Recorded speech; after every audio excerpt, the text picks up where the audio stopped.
All right, so this is the first step in making sourdough bread.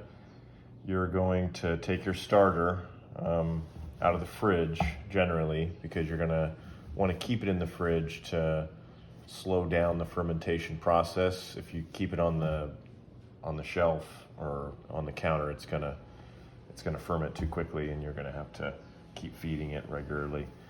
So you're gonna take equal parts water and flour to create enough starter to add to your flour and water mixture that we're gonna go over later.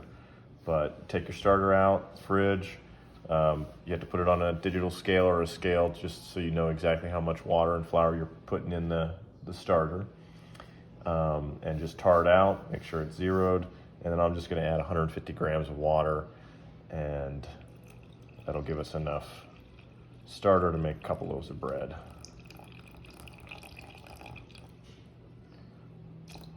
So there's 150 grams-ish of water. I'm gonna take a fork, I'm gonna mix it up. So I'm just mixing it up so it kind of gets into like a slurry of water and starter, old starter.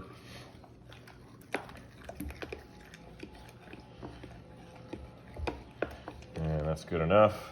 See, it's just kind of liquidy now with some chunks in there, no biggie. Doesn't need to be perfect. So, gonna tar it out again. You're gonna add your flour now. So, and I just use regular organic unbleached flour.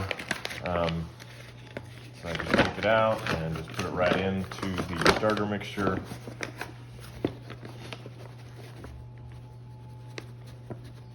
You're gonna get to, again, 150 grams. That's equal parts.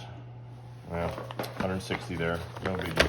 Doesn't really need to be exact. You can add a little water too, but it just needs to be more liquidy than it is doughy. So you just want to get it kind of a peanut butter type consistency. So then you just start stirring it up.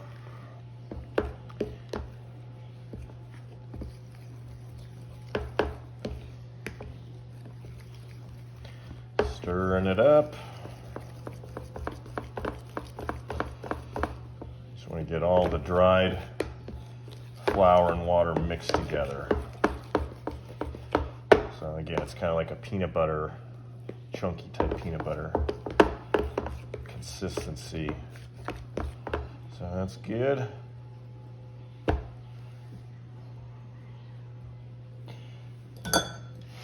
And that's it. So then you just kind of put a cap on it.